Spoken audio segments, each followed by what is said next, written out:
करते हैं आज के वीडियो में और कल से आगे। जैसा हम लास्ट टाइम बात कर चुके हैं सेमीकंडक्टर्स के बारे में, और ये भी देखा था कि दो प्रकार के सेमीकंडक्टर होते हैं आपके, शुद्ध अर्धचालक और अशुद्ध अर्धचालक, जिनको हम जानते हैं निज अर्धचालक या बाह्य अर्धचालक के नाम से भी।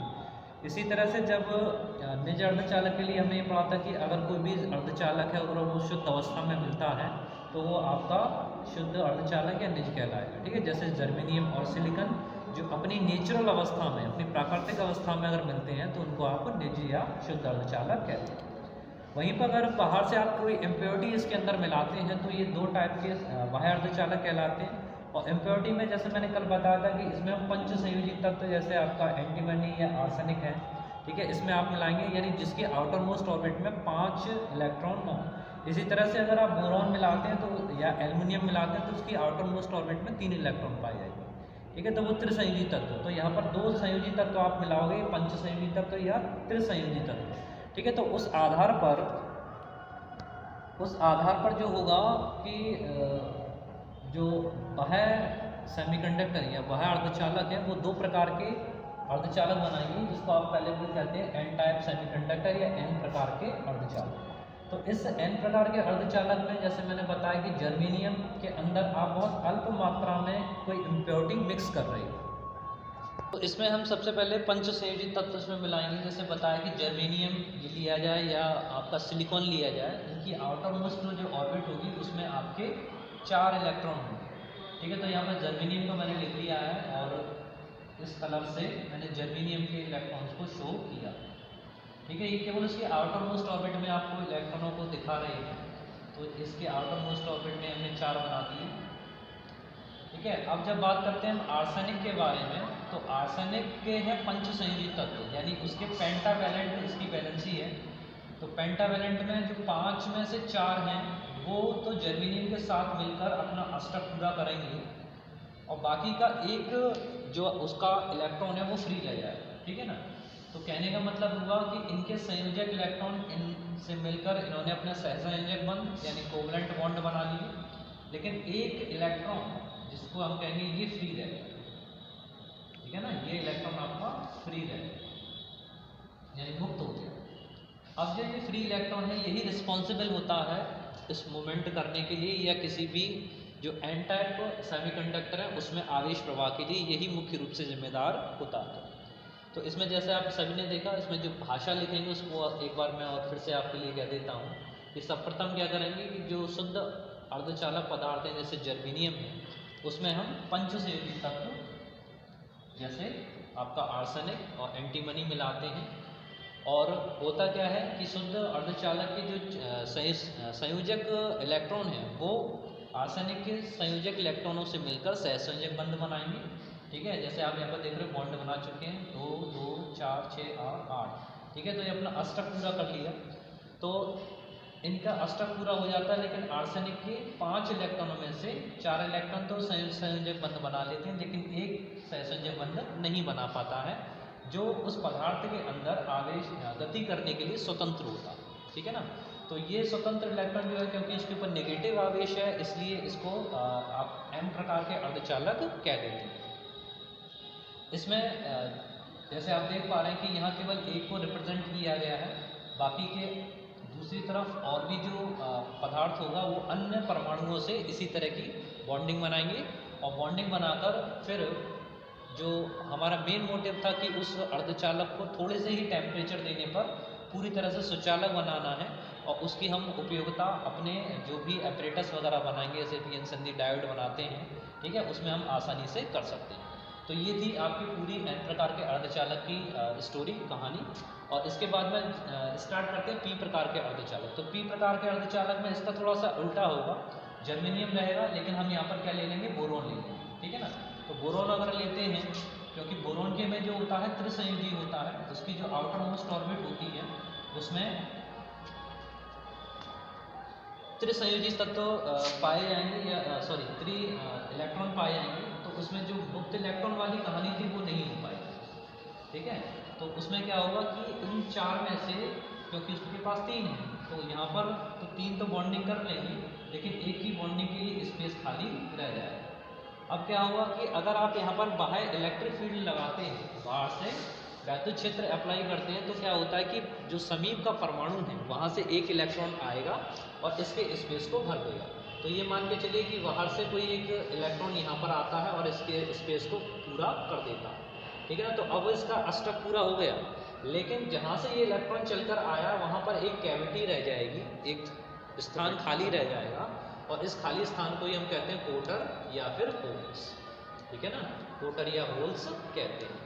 तो ये टाइप जो हो जाती है आपकी, ये बन जाती है पी प्रकार के अर्धचालक। तो इसकी परिभाषा में सीधा वही रखेंगे जैसे आपने पहले देखा कि कोई भी शुद्ध जर्मेनियम या सिलिकॉन एक शुद्ध अर्धचालक हो, उसमें हम क्या करेंगे, त्रिसंयोजी तत्व जैसे बोरॉन है या एल्युमिनियम है, ठीक है, उसको मिलाएंगे और जर्मेनियम के जो 4 संयोजक इलेक्ट्रॉन हैं वो बोरॉन के संयोजक इलेक्ट्रॉनों से मिलकर सहसंयोजक बंध बनाएंगे, लेकिन 4 में से एक इलेक्ट्रॉन का स्पेस खाली रह जाएगा और बाह्य वैद्युत क्षेत्र लगाने पर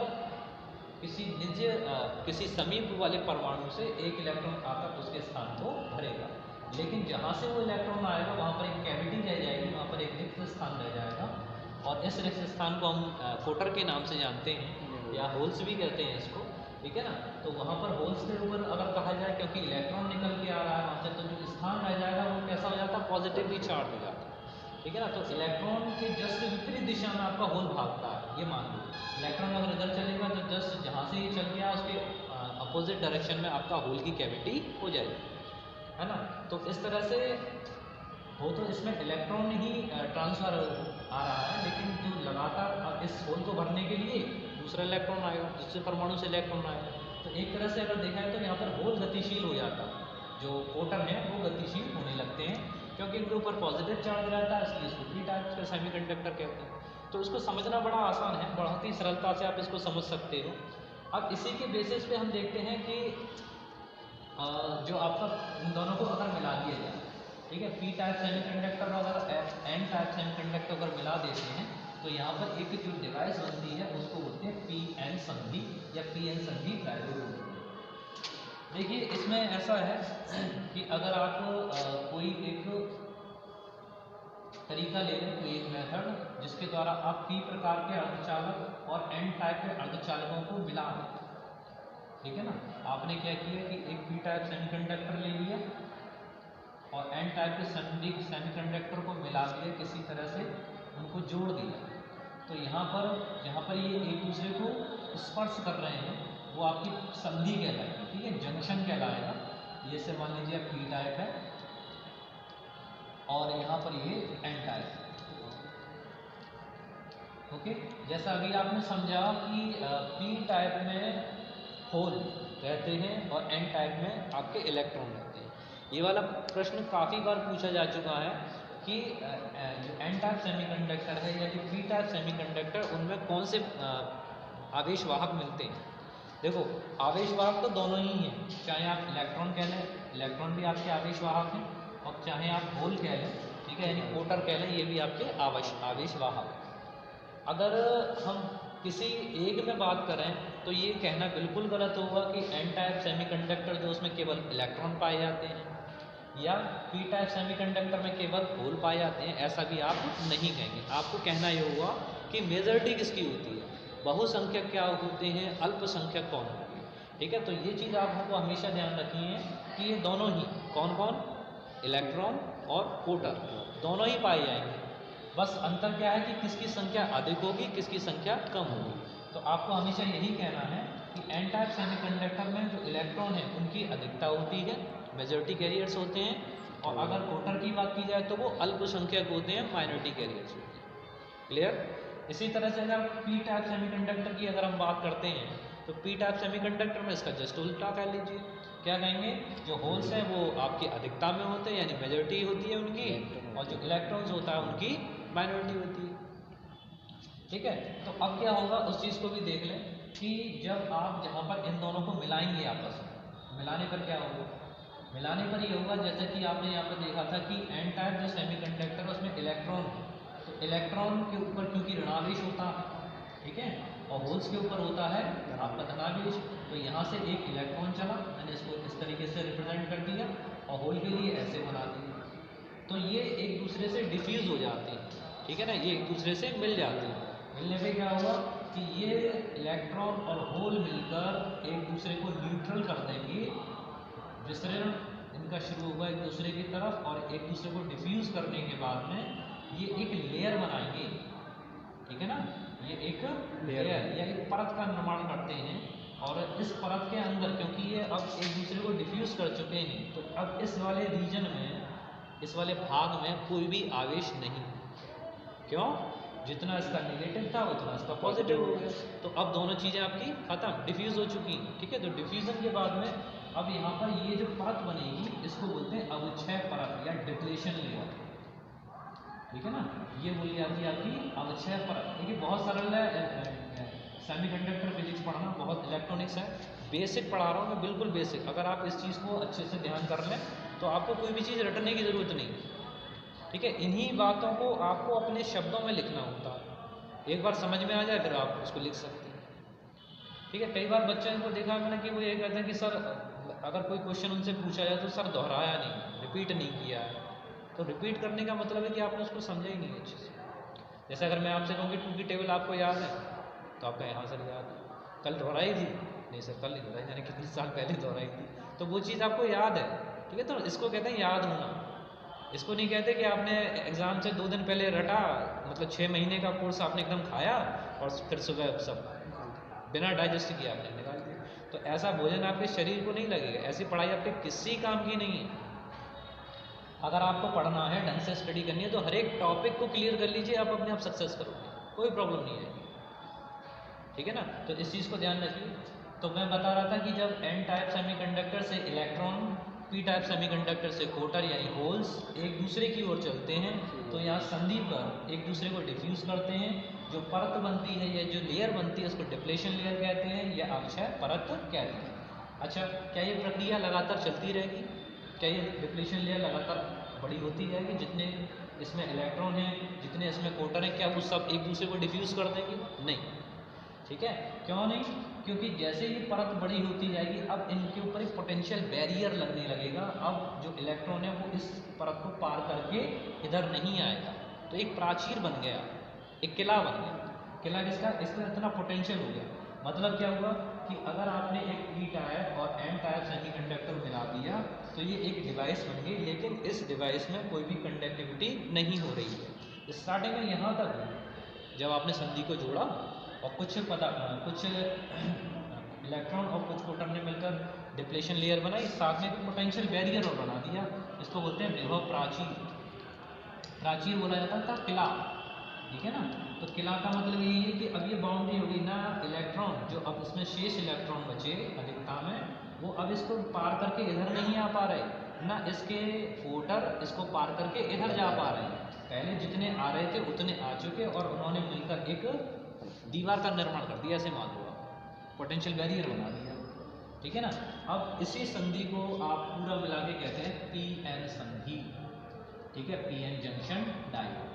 बस देखो कितना सरल है। जैसे जो बच्चे पहले पार्ट से हमें देख रहे हैं, ठीक है, हमारे साथ हैं, उनको ये टॉपिक बहुत सरल लग रहा होगा। ये मान के चलिए कि it is a very important, क्योंकि अभी तो ये छोटे छोटे स्टेप में आप एक एक चीज़ अलग समझ रहे हैं। जब आप ट्रांजिस्टर वगैरह पढ़ोगे तो आपको स्टार्टिंग में इस पूरा डिटेल में आपको एक एक चीज़ लिख के देनी पड़ा पड़ेगी, ठीक है ना। तो ये आपकी समझ में आ गया पी एन संधि डायोड। अब ये एकदम सामान्य अवस्था में रखा हुआ, इसमें कोई भी कंडक्टिविटी नहीं होगी। अब अगर मान के चले ये इलेक्ट्रॉन इधर आए या ये इसके जो कोटर हैं वो इस तरफ जाए, तो उसके लिए क्या करना पड़ेगा? देखिए ये सिरा इसका पॉजिटिव कहलाएगा, पी सिरा धनात्मक सिरा, ठीक है। ये आपका एन सिरा नेगेटिव सिरा। इसको आप दो तरीके से जोड़ सकते हो।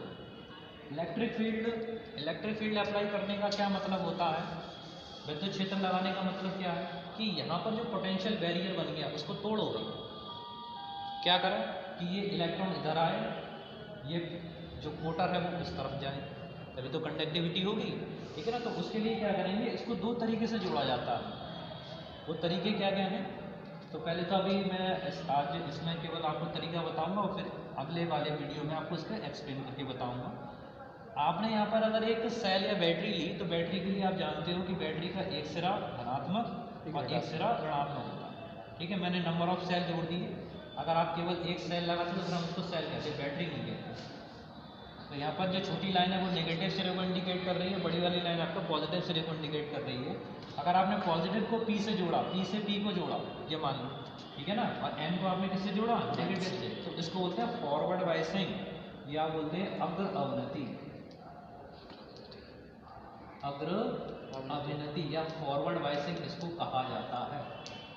सीधा समझ लो, पी से पी को जोड़ना है, एन से नेगेटिव को जोड़ना है, खत्म काम, ठीक है ना। इसके जस्ट बाद में अगर हम कहें कि पश्च बायसिंग या रिवर्स बायसिंग या पश्च अवनति बोले, ठीक है ना, तो पश्च अवनति में सिर्फ इसकी में आपको पोलैरिटी इसकी चेंज करनी है, इसकी ध्रुवता को चेंज कर दें। क्या मतलब हुआ कि इसको तो नेगेटिव कर दें और इसको कर दें पॉजिटिव। तो ये वाली लाइन हमने बड़ी कर दी, ये पॉजिटिव कर दी, उसको कर दिया छोटा, ये नेगेटिव हो गई। पी को जोड़ा आपने नेगेटिव सिरे से और एन को जोड़ा आपने पॉजिटिव सिरे से, तो ये वाली जो प्रोसेसिंग है ये आपकी कहलाती है पश्च अवनति या रिवर्स बायसिंग।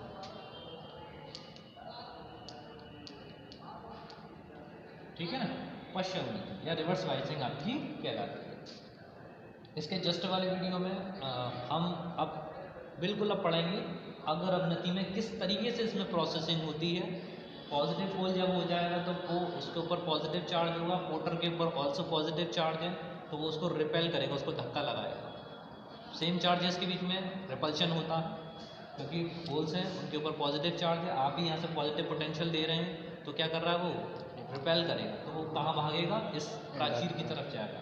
इलेक्ट्रॉन के ऊपर नेगेटिव होगा, इलेक्ट्रॉन को नेगेटिव से आप ऐड करेंगे फॉरवर्ड बायसिंग में, तो फिर नेगेटिव को रिपेल करेगा, वो इस तरफ भागेगा, इलेक्ट्रॉन इधर भागेगा, होल्स इधर भागेगा, कंडक्टिविटी स्टार्ट। बहुत सरल पड़ा, ठीक है। तो आज हमने क्या क्या किया उसके बारे में थोड़ा सा समझ लीजिए। हमने समझा आज पीएन संधि डायोड क्या होता है, पी प्रकार और एन टाइप के सेमीकंडक्टर को आपस में आप जोड़ेंगे किसी विधि के द्वारा, जोड़ने पर क्या होगा, एन टाइप के इलेक्ट्रॉन्स और पी टाइप के प्रोटॉन्स एक दूसरे की तरफ चलेंगे, एक दूसरे को डिफ्यूज़ करेंगे, डिफ्यूज़ करने पर एक लेयर बनाएंगे जिसको हम कहते हैं अवक्षय परत या एक विभव प्राचीर बना देंगे, पोटेंशियल लगा देंगे। अब इलेक्ट्रॉन ना तो इधर जा पाएगा ना होल इधर आ पाएगा। इसको हम दो तरीके से ऐड करेंगे, एक बोलते हैं अग्र अवनति, जब आप पी सिरे को धन सिरे से जोड़ते हो, एन सिरे को नेगेटिव सिरे से जोड़ते हो तो उसको बोलते हैं फॉरवर्ड बायसिंग। इसके उल्टे अगर चलते हैं, पी सिरे को आप जोड़ते हैं नेगेटिव सिरे से, एन सिरे को जोड़ते हैं पॉजिटिव सिरे से, तो उसको बोलते हैं रिवर्स बायसिंग। ठीक है, आज के लिए वीडियो में इतना ही, मिलते हैं नेक्स्ट वीडियो। Thank you.